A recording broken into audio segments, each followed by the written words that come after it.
Bonjour et bienvenue sur cette vidéo. Aujourd'hui, nous allons parler du pouvoir du verbe créateur.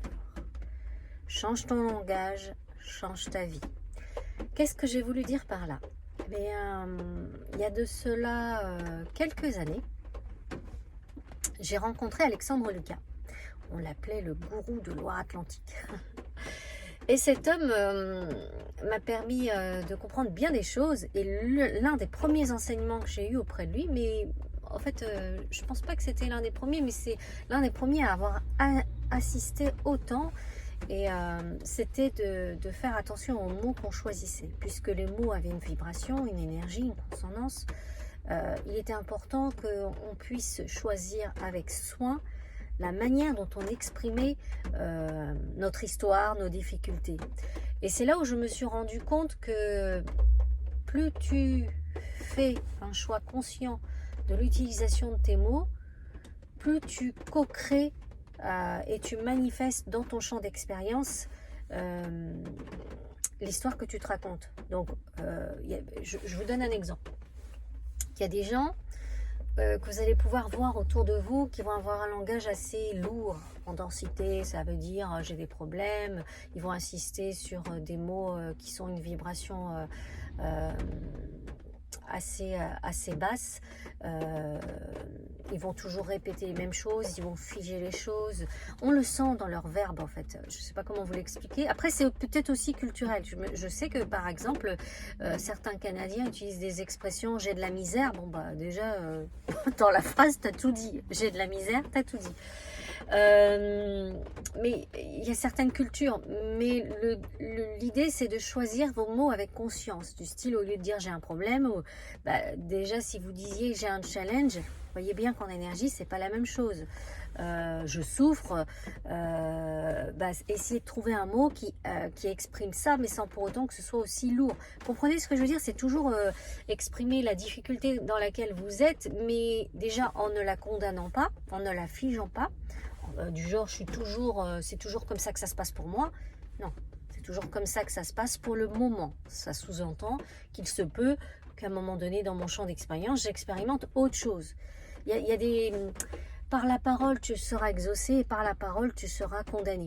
Je ne sais pas d'où vient cette phrase, mais que j'ai lue déjà quelque part.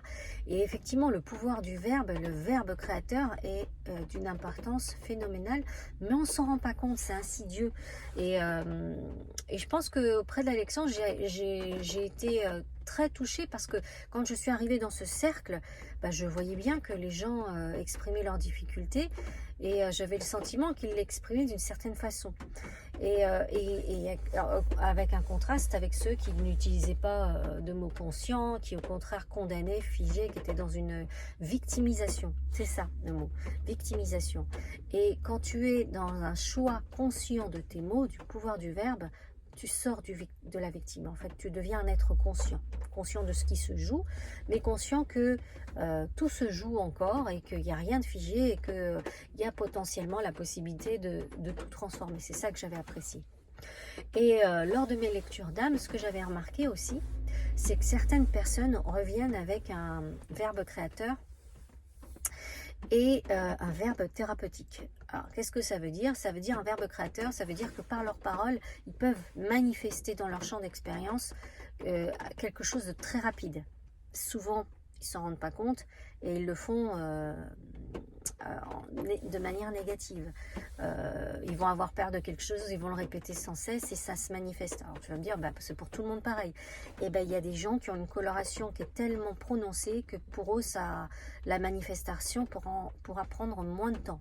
Alors la bonne nouvelle, c'est que quand c'est négatif, c'est pas bon, mais quand c'est positif, ils mettront moins de temps à obtenir ça, et c'est ça qui est génial. Et ensuite, le verbe thérapeutique, ça veut dire qu'il y a des gens qui sont venus guérir par la parole. Ça veut dire quoi? Ça veut dire que ces personnes-là ont tendance à dire des phrases, des mots à des gens, et ces gens seront marqués à jamais par ces paroles et il y a un processus de guérison qui va pouvoir s'opérer. Vous vous rendez compte, c'est énorme comme don.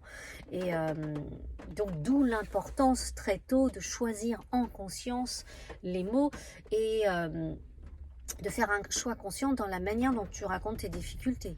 Et autre chose que je me suis rendu compte aussi, c'est qu'à un moment donné, quand on est dans le drama, dans l'ego, dans le mental, on a tendance à raconter nos histoires, il nous arrive un truc, on va le raconter, on va le raconter, on va le raconter.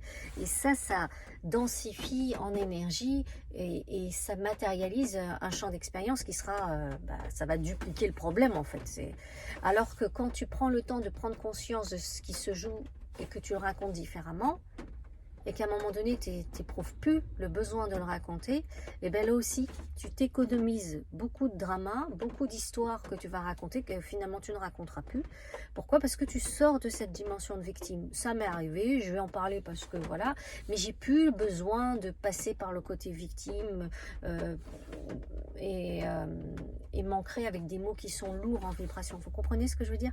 Voilà ce que le verbe créateur, le verbe thérapeutique, le verbe conscient m'a apporté et je trouve que ça change ma vie. Et pour la petite histoire, sachez que mes enfants, c'est pareil. Quand ils me racontent une histoire, je les reprends en leur disant bah, tu as exprimé ça, mais tu pourrais le dire autrement. Pourquoi? Pour leur faire comprendre que c'est très tôt qu'on a le pouvoir de raconter les choses, mais d'une manière beaucoup plus soit neutre, soit plus positive. Et je pense que ça permet à nos enfants de sortir du drama et de la victimisation très tôt. Voilà ce qu'il en est, voilà ce que je voulais vous dire concernant ce vaste sujet. Hein. C'est un sujet qui est tellement grand, il y a tellement de choses à dire.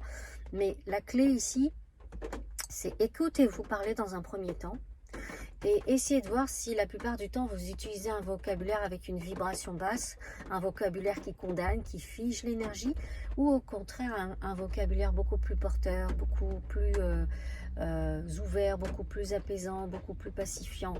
Parce que c'est vrai que raconter quelque chose de difficile en ayant des choix conscients dans nos mots, vous verrez que ça n'a plus la même vibration et que ça ne donne pas le même résultat.